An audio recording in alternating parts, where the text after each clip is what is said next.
होती हैं वो दूसरों के घरों पर पत्थर नहीं फेंका करता। उम्र थका नहीं सकती, उम्र थका नहीं सकती, ठोकरें गिरा नहीं सकती। अगर जीतने की जिद हो तो परिस्थितियां हरा नहीं सकती। अच्छी नेक नीति ਦੇ ਨਾਲ ਭਾਵਨਾ ਦੇ ਨਾਲ ਸੇਵਾ ਦਾ ਜਜ਼ਬਾ ਰੱਖਦੇ ਹੋਏ ਦਿੱਲੀ ਆਉਣ ਵਾਲਾ ਟਾਈਮ ਦੱਸੇਗਾ ਗੁਰੂ ਮਹਾਰਾਜ ਦੀ ਕਿਰਪਾ ਸੰਗਤਾਂ ਜਿਹੜਾ ਫਿਰ ਇਸੇ ਤਰ੍ਹਾਂ ਜਿਹੜਾ ਫਿਰ ਦਿੱਲੀ ਸਿੱਖ ਗੁਰਦੁਆਰਾ ਕਮੇਟੀ ਸਾਡੇ ਸੇਵਾ ਜਿਹੜੀ ਸਾਨੂੰ ਵਾਹਿਗੁਰੂ ਜੀ ਕਾ ਖਾਲਸਾ ਵਾਹਿਗੁਰੂ ਜੀ ਕੀ ਫਤਿਹ। ਜਾਗਰੂਕ ਇੰਡੀਆ ਨਿਊਜ਼ ਦੇਖ ਰਹੇ ਸਾਰੇ ਦਰਸ਼ਕਾਂ ਦਾ ਸਵਾਗਤ ਹੈ। ਦਿੱਲੀ ਸਿੱਖ ਗੁਰਦੁਆਰਾ ਪ੍ਰਬੰਧਕ ਕਮੇਟੀ ਨੂੰ ਲੈ ਕੇ ਜਿਹੜਾ ਨਵਾਂ ਵਿਵਾਦ ਸਾਹਮਣੇ ਆਇਆ ਹੈ ਆਟੇ ਦੀ ਪਰਚੇਜ਼ਿੰਗ ਦਾ, ਉਹਦੇ ਤੇ ਅੱਜ ਸਵਾਲ ਜਵਾਬ ਕਰਨ ਲਈ ਸਾਡੇ ਨਾਲ ਮੌਜੂਦ ਹੈਗੇ ਨੇ ਦਿੱਲੀ ਸਿੱਖ ਗੁਰਦੁਆਰਾ ਪ੍ਰਬੰਧਕ ਕਮੇਟੀ ਦੇ ਪਰਚੇਜ਼ਿੰਗ ਚੇਅਰਮੈਨ ਸਰਦਾਰ ਰਵਿੰਦਰ ਸਿੰਘ ਜੀ। ਵੀਰ ਜੀ ਬਹੁਤ ਬਹੁਤ ਸਵਾਗਤ ਹੈ ਆਪ ਜੀ ਦਾ। ਵਾਹਿਗੁਰੂ ਜੀ ਕਾ ਖਾਲਸਾ ਵਾਹਿਗੁਰੂ ਜੀ ਕੀ ਫਤਿਹ। ਵੀਰ ਜੀ ਕੁਝ ਦਿਨ ਪਹਿਲਾਂ ਇੱਕ ਵੀਡੀਓ ਸਾਹਮਣੇ ਆਈ ਜੋ ਕਿ ਦੋ ਸਿੱਖ ਨੌਜਵਾਨਾਂ ਨੇ ਬਣਾਈ ਹੈ, ਜਿਹਦੇ ਵਿੱਚ ਬਕਾਇਦਾ ਇਹ ਦਾਅਵਾ ਕੀਤਾ ਗਿਆ ਹੈ ਕਿ ਗੁਰਦੁਆਰਾ ਸਾਹਿਬ ਦੀ ਕੁਝ ਰਸਦ ਆਟੇ ਦੇ ਰੂਪ 'ਚ ਬਾਹਰ ਸ਼ਾਪਸ ਤੇ ਵੇਚੀ ਗਈ ਹੈ, ਤੇ ਇਹਦੇ ਬਾਰੇ ਆਪ ਜੀ ਕੀ ਕਹਿਣਾ ਚਾਹੋਗੇ? कहते कि एक बड़ी पुरानी कहावत हैगी है कि कहते हैं कि भाई जिनके अपने घरों की दीवारें शीशे की होती हैं वो दूसरों के घरों पर पत्थर नहीं फेंका करता। गल है कि भाई ਜਿਹੜੇ ਆਟਾ ਵੇਚਣ ਦੀ ਗੱਲ ਹੈਗੀ ਹੈ, ਅਸੀਂ ਕਦੋਂ ਕਹਿ ਰਹੇ ਕਿ ਅਸੀਂ ਆਟਾ ਨਹੀਂ ਵੇਚਿਆ ਜਾਂ ਆਟਾ ਚੋਰੀ ਛੁਪੇ ਵੇਚਿਆ, ਉਹ ਤਾਂ ਕੋਈ ਗੱਲ ਹੈ ਹੀ ਨਹੀਂ।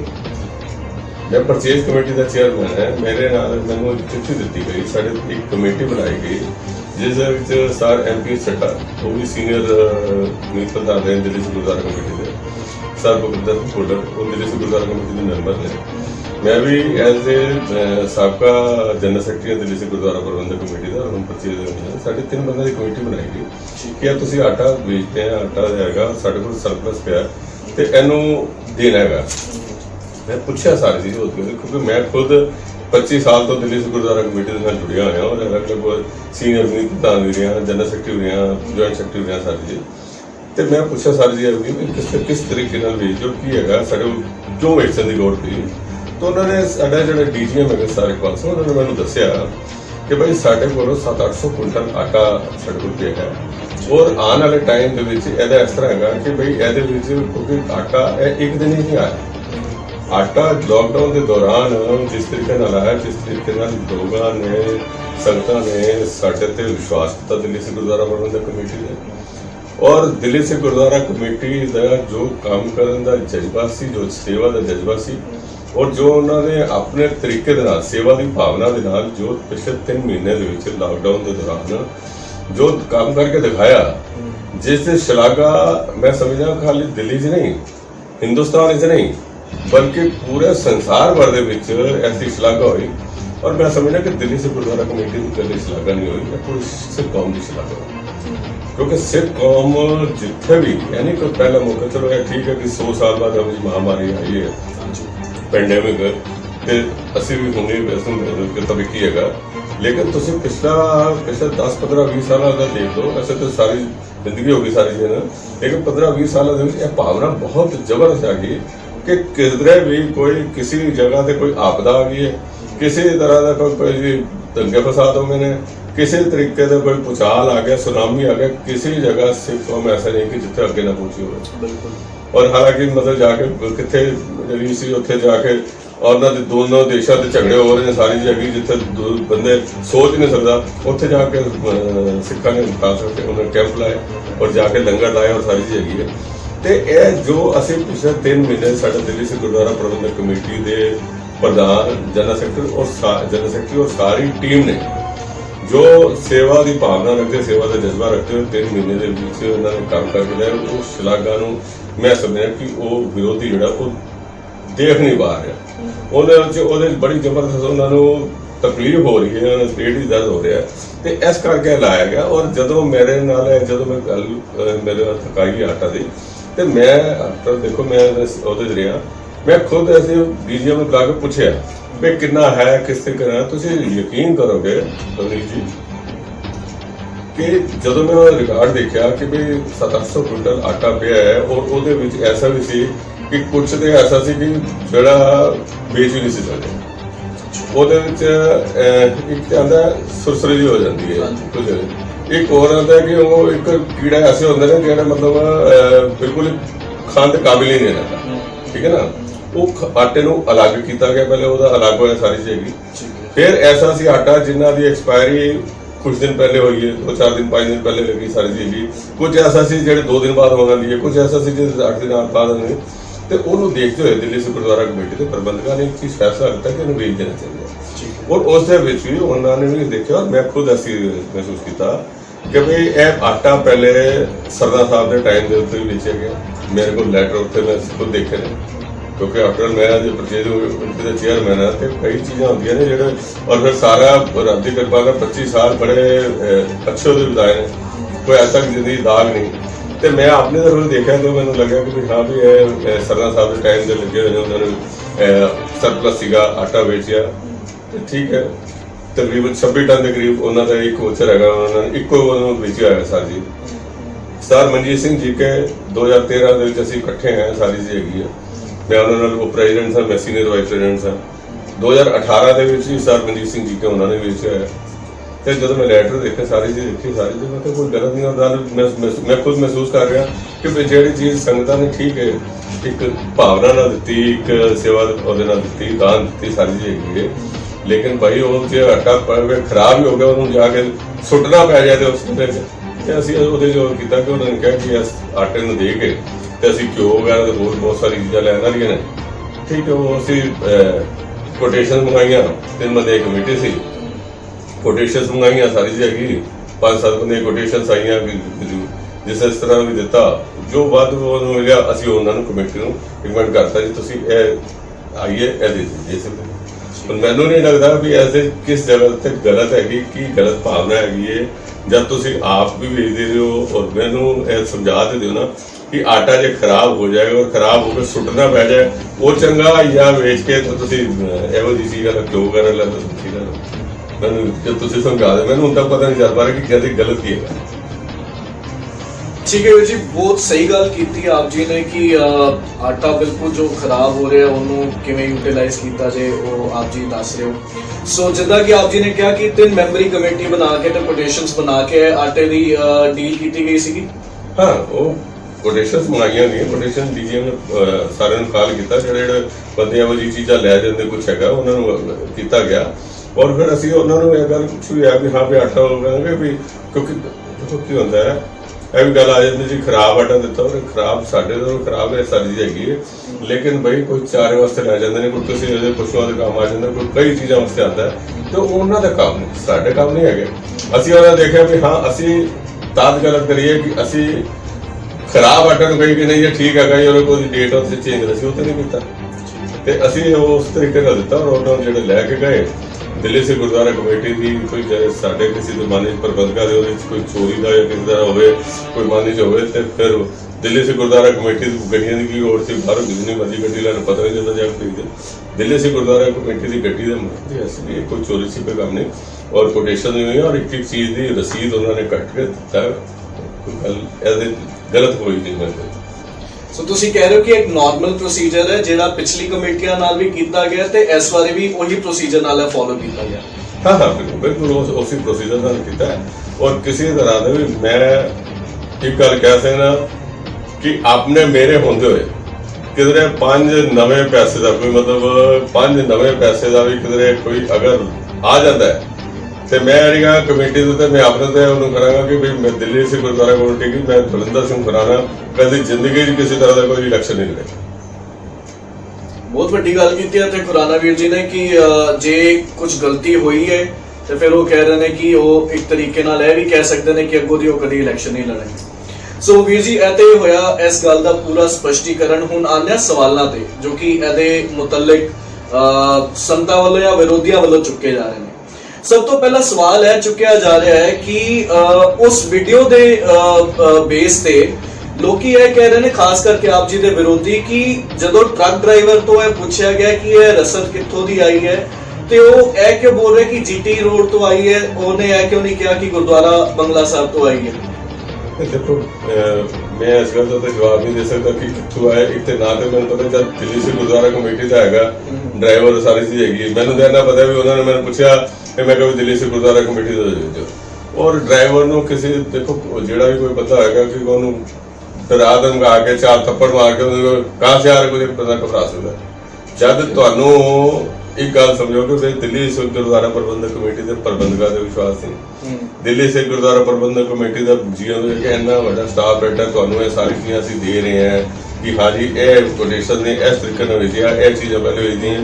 हुण एक गुरुद्वारा कोई ड्राइवर ने इस तरह क्यों बोले, वो ड्राइवर तुहानू ड्राइवर तो विश्वास है, दिल्ली सिख गुरुद्वारा प्रबंधक कमेटी के प्रबंधकों का विश्वास नहीं है कि जो मेन कर रहे जो सारा सबूत दे रहे हैं जवाब देंगे कोई कट के लियांगे।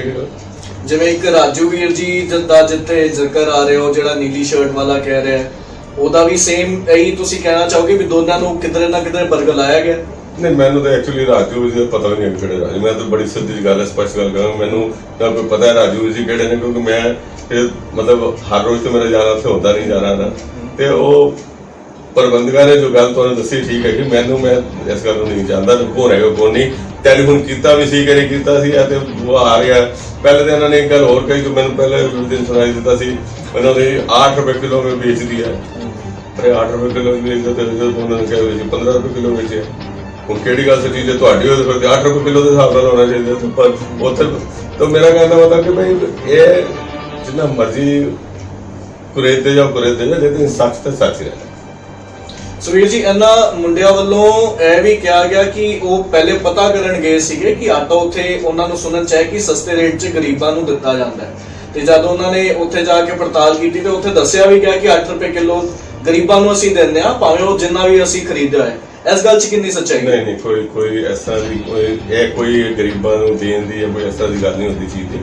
देखो मैं तुहानूं गल दसां कि जो मेरी नॉलेज है क्योंकि मैं उत्थे जदों गया तो मैं सारे देखिया सारी चीज़ तकरीबन जिन्ना परमात्मा की इन्नी कृपा है परमात्मा की इन्नी बख्शिश रही है कि इस लॉकडाउन के दौरान भी लोगों ने जिस तरीके दे नाल सेवा भेजी है ਤੁਸੀਂ ਇੱਕ ਗੱਲ ਦੇਖੋ ਕਿ ਇਹਦੇ ਵਿੱਚ ਜੋ ਮੈਂ ਦੇਖਿਆ ਮੈਨੂੰ ਪਤਾ ਲੱਗਿਆ ਵੀ ਤਕਰੀਬਨ 1 ਕਰੋੜ 9 ਲੱਖ ਰੁਪਏ ਦਾ ਜੋ ਰਾਸ਼ਨ ਹੈ ਉਹ ਮੈਂਬਰਾਂ ਦੇ ਥਰੂ ਦਿੱਲੀ ਸਿੱਖ ਗੁਰਦੁਆਰਾ ਕਮੇਟੀ ਦੇ ਜਿੰਨੇ ਉੱਥੇ ਸਿੰਘ ਸਭਾਵਾਂ ਨੇ ਉਹਨਾਂ ਨੂੰ ਔਰ ਅੱਗੇ ਸਿੰਘ ਸਭਾਵਾਂ ਦੇ ਥਰੂ ਇਹ ਜਿਹੜੇ ਗਰੀਬ ਤਬਕਾ ਸੀ ਜਿੱਥੇ ਹੈਂਡ ਟੂ ਮਾਊਥ ਨੇ ਉਹਨਾਂ ਤੱਕ ਭੇਜਿਆ ਗਿਆ। 1 ਕਰੋੜ 9-10 ਲੱਖ ਰੁਪਏ ਦਾ ਆਟਾ ਤੇ ਰਾਸ਼ਨ ਉਹਨਾਂ ਨੂੰ ਭੇਜਿਆ ਗਿਆ। ਫਿਰ 17 ਲੱਖ ਰੁਪਏ ਦਾ ਜਿਹੜਾ ਰਾਸ਼ਨ ਹੈ ਉਹ ਦਿੱਲੀ ਗੁਰਦੁਆਰਾ ਪ੍ਰਬੰਧਕ ਕਮੇਟੀ ਦਾ ਜਿਹੜਾ ਸਟਾਫ ਸੀ ਉਹਨਾਂ ਨੂੰ ਦਿੱਤਾ ਗਿਆ ਕਿਉਂਕਿ ਸਾਡੇ ਕੋਲ ਪਿਆ ਸਰਪਲਸ ਔਰ ਅਸੀਂ ਉਹਦੇ ਵਿੱਚ ਉਹਨਾਂ ਨੂੰ ਦਿੱਤਾ ਕਿ ਲਓ ਵੀ ਤੁਸੀਂ ਲੈ ਜਾਓ ਸਾਰੀ ਚੀਜ਼। ਉਹਨਾਂ ਨੂੰ ਜ਼ਰੂਰਤ ਹੈ 17 ਲੱਖ ਤਕਰੀਬਨ 12 ਲੱਖ ਰੁਪਏ ਦਾ ਜਿਹੜਾ ਰਾਸ਼ਨ ਹੈ ਉਹ ਬਾਬਾ ਬਚਨ ਸਿੰਘ ਜੀ ਸਤਿਕਾਰਯੋਗ ਬਾਬਾ ਬਚਨ ਸਿੰਘ ਜੀ ਕਿਉਂਕਿ ਉਹਨਾਂ ਦਾ ਵੀ ਇੰਨਾ ਵੱਡਾ ਉੱਥੇ ਜਿਹੜਾ ਹੈ ਉਹ ਚਲਦੀ ਸੇਵਾ ਚੱਲਦੀ ਰਹਿੰਦੀ ਹੈ ਔਰ ਉਹਨਾਂ ਕੋਲ ਬਹੁਤ ਸੰਗਤ ਐਸੀ ਹੁੰਦੀ ਜਿਹੜੀ ਅਸੀਂ ਉਹਨਾਂ ਨੂੰ ਦਿੱਤਾ ਤਕਰੀਬਨ 4-5 ਲੱਖ ਰੁਪਏ ਦਾ ਫਿਰ ਹੋ ਸਕਦਾ ਕੋਈ ਆਟੇ ਕੋਈ ਗਲਤੀ ਮਾੜਾ ਮੋਟਾ 10% 4-5 ਲੱਖ ਰੁਪਏ ਦਾ ਆਟਾ ਪੌਂਡਾ ਸਾਹਿਬ ਭੇਜਿਆ ਠੀਕ ਹੈ ਨਾ। ਹੁਣ ਉਸ ਦੇ ਬਾਵਜੂਦ ਅਸੀਂ ਆਟਾ ਭੇਜ ਤੇ ਕੋਈ ਕੰਮ ਨਹੀਂ ਤੁਹਾਨੂੰ ਦੱਸਿਆ ਇਹ ਭਾਵੇਂ ਸਰਦਾਰ ਸਾਹਿਬ ਦਾ ਟਾਈਮ ਮੈਂ ਸਰਦਾਰ ਸਾਹਿਬ ਨਾਲ ਵੀ ਕੰਮ ਕੀਤਾ 25 ਸਾਲ ਪਹਿਲੇ ਅਸੀਂ ਇਕੱਠੇ ਆਏ ਸੀ 1995 ਤੇ ਭਾਵੇਂ ਹੋ ਰਿਹਾ ਸਮਾਂ ਜਾਂ ਉਸ ਤੋਂ ਪਹਿਲੇ ਦਾ ਵੀ ਕੋਈ ਇਸ ਤਰ੍ਹਾਂ ਨਹੀਂ ਹੋ ਸਕਦਾ ਕਿ ਕਿਸੇ ਨੇ ਉੱਥੇ ਵਿਚਾਰ ਆਇਆ ਤੇ 8 ਰੁਪਏ ਕਿਲੋ ਗਰੀਬਾਂ ਨੂੰ ਦੇਣੇ ਸ਼ੁਰੂ ਕਰ ਇਸ ਤਰ੍ਹਾਂ ਨਹੀਂ। ਬਾਕੀ ਹਰ ਚੀਜ਼ ਦੀ ਪਲਾਨਿੰਗ ਹੁੰਦੀ ਹੈ ਭਾਵੇਂ ਸਰਦਾਰ ਸਾਹਿਬ ਦਾ ਟਾਈਮ ਰਿਹਾ ਹੋਵੇ ਭਾਵੇਂ ਸਰ ਮਨਜੀਤ ਸਿੰਘ ਜੀ ਦਾ ਟਾਈਮ ਰਿਹਾ ਉੱਥੇ ਇਸ ਤਰ੍ਹਾਂ ਕੋਈ ਕਰ ਹੀ ਨਹੀਂ ਸਕਦਾ ਹੋਈ ਪੂਰੀ ਰਿਪੋਰਟਾਂ ਬੰਦੀਆਂ ਨੇ ਪੂਰੀ ਥੱਲੋਂ ਦੀ ਉਹ ਚੱਲ ਕੇ ਆਉਂਦੀ ਹੈ ਕਿ ਇਹ ਚੀਜ਼ ਹੈਗੀ ਇਸ ਤਰ੍ਹਾਂ ਹੈਗਾ ਫਿਰ ਉਹਦੇ ਫੈਸਲਾ ਕਰਦੇ ਨੇ ਹਾਂਜੀ ਸਾਨੂੰ ਕੀ ਕਰ ਦੇਣਾ ਚਾਹੀਦਾ। ਹੁਣ ਜਿਵੇਂ ਇਹ ਵੀ ਆਇਆ ਤੇ ਇਹ ਪਹਿਲੇ ਸਾਡੀ ਕਮੇਟੀ ਬਣਾਉਣ ਤੋਂ ਪਹਿਲੇ ਇਹ ਪ੍ਰਬੰਧਕਾਂ ਨੇ ਸਾਰਿਆਂ ਨੇ ਸੋਚਿਆ ਹੋਇਆ ਕਿ ਵੀ ਇੰਨਾ ਪਿਆ ਤੇ ਆਉਣ ਵਾਲੇ ਟਾਈਮ ਦੇ ਅੰਦਰ ਕੀ ਹਾਲ ਹੋਏਗਾ ਤੇ ਇਸ ਤਰੀਕੇ ਨਾਲ ਬਿਲਕੁਲ ਖਤਮ ਹੋ ਜਾਏਗਾ। ਤੇ ਇਹ ਨਹੀਂ ਕਿ ਕੱਲ ਆਟਾ 8 ਰੁਪਏ ਕਿਲੋ ਦੇਣ ਦੀ ਸੋਚੀ ਸੀ ਫਿਰ ਇਸ ਤਰ੍ਹਾਂ ਹੋਇਆ ਨਹੀਂ ਇਹ ਕੋਈ 8 ਰੁਪਏ ਕਿਲੋ ਦੇਣ ਦੀ ਕੁਝ ਐਸਾ ਦੀ ਕੋਈ ਗੱਲ ਹੈ ਨਹੀਂ ਮੇਰੇ ਸਾਹਮਣੇ। ਠੀਕ ਹੈ ਹੁਣ ਅਗਲੇ ਸਵਾਲ ਤੇ ਆਨੇ ਹੈ ਐਸੀ ਤੋਂ ਰਿਲੇਟਡ ਉਸ ਥੋੜੇ ਦਿਨ ਪਹਿਲੇ ਸਰਦਾਰ ਹਰਮੀਤ ਸਿੰਘ ਕਾਲਕਾ ਜੀ ਨੇ ਵੀ ਇਸ ਬਾਰੇ ਸਪਸ਼ਟੀਕਰਨ ਦਿੱਤਾ ਪ੍ਰੈਸ ਕਾਨਫਰੰਸ ਕਰਕੇ ਤੇ ਮੈਂ ਕੁਝ ਕਮੈਂਟਸ ਵੀ ਪੜ੍ਹ ਰਿਹਾ ਸੀਗਾ ਉਹਨਾਂ ਦੇ ਪੇਜ ਤੇ ਹੀ ਆ ਰਹੇ ਸੀਗੇ ਸੰਗਤਾਂ ਵੱਲੋਂ ਤੇ ਉਹਨਾਂ ਵਿੱਚੋਂ ਕੁਝ ਲੋਕੀ ਇਹ ਵੀ ਕਹਿ ਰਹੇ ਸੀਗੇ ਜੇ ਆਟਾ ਖਰਾਬ ਹੈ ਹੀ ਤੇ ਅਸੀਂ ਫਿਰ ਉਹਨੂੰ ਵੇਚ ਕਿਉਂ ਰਹੇ ਹਾਂ ਬਾਹਰ, ਜਦ ਉਹ ਸ਼ਾਪਕੀਪਰ ਅੱਗੇ ਕਿਸੇ ਹੋਰ ਨੂੰ ਵੇਚੇਗਾ ਉਹਨੂੰ ਖਾ ਕੇ ਤੇ ਉਹਨਾਂ ਦੀ ਤਬੀਅਤ ਖਰਾਬ ਹੋ ਜਾਏਗੀ। ਇਹਦੇ ਤੇ ਆਪ ਜੀ ਕੀ ਕਹਿਣਾ ਚਾਹੋਗੇ? ਮੈਂ ਤਾਂ ਤੁਹਾਨੂੰ ਪਹਿਲੇ ਇਸ ਗੱਲ ਦਾ ਜ਼ਿਕਰ ਕਰਤਾ ਹੈ ਕਿ ਦੇਖੋ ਉਹਨਾਂ ਦਾ ਕੰਮ ਹੁੰਦਾ ਹੈ ਕਿ ਉਹਨਾਂ ਨੇ ਇਹ ਆਟਾ ਜ਼ਰੂਰੀ ਤਾਂ ਨਹੀਂ ਨਾ ਕਿ ਆਟਾ ਇਹਨਾਂ ਨੇ ਮੁੱਖ ਨਹੀਂ ਖਾਣਾ ਇਹ ਸਾਰੀ ਚੀਜ਼ ਹੈਗੀ ਸੀ, ਉਹਨੇ ਸੱਤੀ ਹੋਰ ਉਹਨਾਂ ਦੀ ਉਹ ਚੀਜ਼ਾਂ ਹੋ ਸਕਦੀਆਂ ਨੇ ਜਿਹੜੇ ਤੁਸੀਂ ਲੈ ਕੇ ਜਾਂਦੇ ਕੋਈ ਵੀ ਤੁਸੀਂ ਕਰ ਰਹੇ ਹੋ ਕਿਸੇ ਵੀ ਚੀਜ਼ ਜਗ੍ਹਾ ਕੋਈ ਚੀਜ਼ ਵੇਚਣੀ ਹੈ। ਹੁਣ ਜਿਹੜਾ ਮੇਰਾ ਟਰਾਂਸਪੋਰਟ ਦਾ ਕੰਮ ਹੈ, ਹੁਣ ਜਿਹੜੇ ਸਾਡੇ ਪਾਰਟਸ ਨਿਕਲ ਜਾਂਦੇ ਨੇ ਜਾਂ ਕੁਛ ਹੈਗਾ ਸਾਰੀ ਚੀਜ਼ ਤੇ ਉਹਦੇ ਸਕ੍ਰੈਪ ਆ ਜਾਂਦਾ ਤੇ ਮੈਂ ਕਹਾਂ ਯਾਰ ਪਾਰਟਸ ਖਰਾਬ ਹੋ ਚੁੱਕੇ ਮੈਂ ਵੇਚ ਕੇ ਰਿਹਾ, ਭਾਈ ਮੇਰਾ ਕੰਮ ਹੈ ਸਕ੍ਰੈਪ ਹੋ ਗਿਆ ਉਹਨੂੰ ਸਕ੍ਰੈਪ ਨੂੰ ਅੱਗੇ ਵੇਚ ਦਿੱਤਾ। ਹੁਣ ਅੱਗੇ ਉਹਨਾਂ ਦਾ ਕੰਮ ਹੈ ਕਿ ਸਕ੍ਰੈਪ ਨੂੰ ਕਿਸ ਤਰੀਕੇ ਨਾਲ ਉਹ ਕਰਦਾ ਹੈ, ਠੀਕ ਹੈ ਨਾ, ਯੂਟਿਲਾਈਜ਼ ਕਰਦਾ ਹੈ। ਐਸੀ ਤਰ੍ਹਾਂ ਪੇਪਰ ਹੁੰਦਾ, ਪੇਪਰ ਹੁਣ ਸਾਰੀ ਚੀਜ਼ਾਂ ਹੈਗੇ ਨੇ ਅੱਜ ਤੱਕ ਕਿੰਨਾ ਆ ਗਿਆ। ਹੁਣ ਪੇਪਰ ਵੀ ਜਿਹੜਾ ਪੇਪਰ ਨਹੀਂ ਕਰਦੇ ਪੇਪਰ ਦੇ ਨਾਲ ਵੀ ਦੁਬਾਰਾ ਕਰ ਰੀਸਾਈਕਲ ਹੋ ਜਾਂਦਾ। तो इस करके आटे नूं ले जाके उन्होंने जो करते हैं और चारे वास्ते लैके सारी चीज़ असीं ते इस भावना नाल कि बई ये लोगों ने एक बड़ी सेवा की भावना नाल दिता है सारी चीज़। ये आटा बर्बाद नहीं असीं इहनूं जाके कूड़ादान सुट्टीए या बहा दीए वो नहीं होना चाहिए। उसकी जगह असीं लैके असीं जिहड़ा देसी घ्यो है साडी वो सारा होगा। ਵੀਰ ਜੀ ਇੱਕ ਜਗ੍ਹਾ ਇੱਕ ਸੁਜੈਸ਼ਨ ਵੀ ਆਇਆ ਸੀ ਜੋ ਮੈਨੂੰ ਕਿਧਰੇ ਨਾ ਕਿਧਰੇ ਅੱਛਾ ਲੱਗਿਆ ਤੇ ਆਪ ਜੀ ਨਾਲ ਵੀ ਮੈਂ ਸ਼ੇਅਰ ਕਰਨਾ ਚਾਹਾਂਗਾ। ਇੱਕ ਕਿਸੇ ਸੰਗਤ ਵਿੱਚੋਂ ਕਿਸੇ ਨੇ ਲਿਖਿਆ ਸੀ ਕਿ ਕੀ ਏਦਾਂ ਹੋ ਸਕਦਾ ਹੈ ਕਿ ਡੀਐਸਡੀਐਮਸੀ ਇੱਕ ਤਰੀਕੇ ਦੀ ਇਨਵੈਂਟਰੀ ਮੇਨਟੇਨ ਕਰੇ ਜਿਹਦੇ ਨਾਲ ਇਹ ਆਇਡੈਂਟੀਫਾਈ ਕੀਤਾ ਜਾ ਸਕੇ ਕਿ ਕਿਹੜਾ ਆਟਾ ਕਦੋਂ ਖਰਾਬ ਹੋਣ ਵਾਲਾ ਹੈ ਤਾਂ ਕਿ ਉਹਨੂੰ ਲੰਗਰ ਵਿੱਚ ਜਾਂ ਜਿਸ ਵੀ ਤਰੀਕੇ ਵਿੱਚ ਹੈ ਉਹਨੂੰ ਜਲਦੀ ਯੂਜ਼ ਕੀਤਾ ਜਾ ਸਕੇ। ਕਿ ਆਪ ਜੀ ਇਸ ਤਰੀਕੇ ਦਾ ਕੋਈ ਪ੍ਰੋਸੈਸ ਬਣਾਓਗੇ ਅਗਰ ਆਲਰੇਡੀ ਹੈ ਇਨ ਪ੍ਰੋਸੈਸ ਤੇ ਕਿਵੇਂ? देखो ये सारे मैं तुम दसा कि ये नहीं कि असं बनाए ने। हाँ जी, ये सरदार साहब के टाइम तो खजाने सब तो पहले आके प्रधान बने से उन्होंने तो लैके सारी चीज़ लैके हर चीज़ का प्रोसैस बने होंगे ने, सिस्टम बने होंगे ने, सिस्टम फॉलो किए जाते हैं। लेकिन तुम अपने आप देखो कि 3 महीने किधरे कोई पूरे हिंदुस्तान पूरे संसार बारे किधरे कोई सिस्टम रह गया सी। जब लॉकडाउन हो गया स्टाफ है नहीं, किसी की जगह कोई स्टाफ नहीं बैठा और जिथे अगर सपोज जिन्ना लंगर बनता सी और जिस तरीके नाल हो रहा सी जब साडे कोल चढ़त इन्नी आ रही है कि असीं उहनूं संभाल नहीं पा रहे तो तुसीं ओहदे देखो कि असीं डेट वाइज कर रहे हाँ भी सानूं ते असीं कि रखीए कित्थे किस तरह कित्थे रखा जाए सारी चीज़ हैगी है। तो वो इन्ने स्टाफ नहीं, स्टाफ घर बैठा स्टाफ नूं निकलण दी इजाजत नहीं।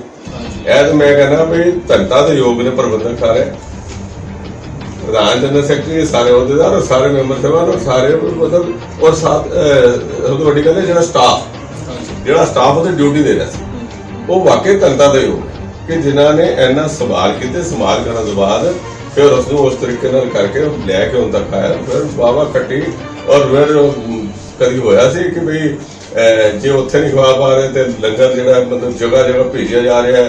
कोई दिल्ली का कोई डीएम कोई एसडीएम कोई थाना कोई एसएसपी कोई डीएसपी कोई ऐसा है जिन्ना ते वो नहीं सकता कि उदा तो आंदा नहीं फरमाया कि लो जी इधर साढ़े वास्ते इधर 1000 बंदे का लंगर पहुँचाना जी, इधर 500 बंदे का लंगर पहुँचाना जी, इधर लॉकडाउन के दौरान इतने ठहराए ने जोड़ा उन्होंने दिल्ली सरकार ने बनाया सी।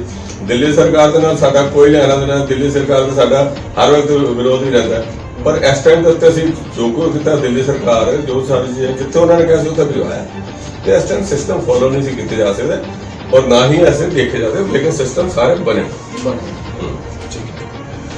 सो जिन्ने भी सवाल इस मुतल्लिक भावें संगतां वालों या भावें विरोधियों वालों चुके गए ने किधर ना किधर असीं कह सकते हैं कि बहुत साफ ते क्लीयर स्पष्टीकरण क्लैरिफिकेशन सरदार रविंदर सिंह खुराना जी वालों इन्हां दा दिता गया है।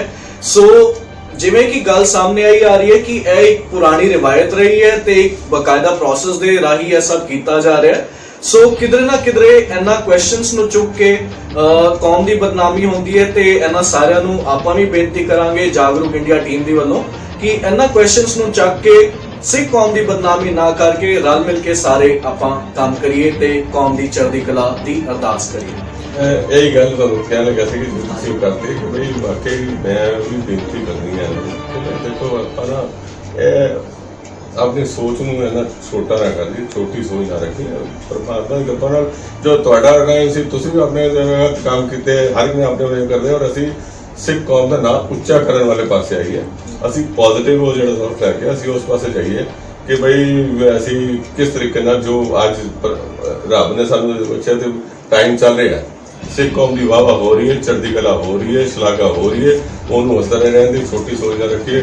ਔਰ ਜੇ ਬਾਕੀ ਦੇਖੋ ਜਿਹੜੇ ਠੀਕ ਹੈ ਇਲੈਕਸ਼ਨ ਦਾ ਟਾਈਮ ਹੈ, ਮੁੱਦੇ ਛੋਟੇ ਛੋਟੇ ਚੁੱਕੇ ਜਾਂਦੇ ਨੇ, ਇਹਨਾਂ ਤੋਂ ਉਹ ਨਹੀਂ ਹੋਣਾ ਚਾਹੀਦਾ। ਮੈਂ ਤਾਂ ਇੱਕ ਗੱਲ ਜਾਣਦਾ ਕਿ ਬਈ उम्र थका नहीं सकती, उम्र थका नहीं सकती, ठोकरें गिरा नहीं सकती, अगर जीतने की जिद हो तो परिस्थितियां हरा नहीं सकती। वाहिगुरू सुख रखे, कोई नहीं सेवा की है।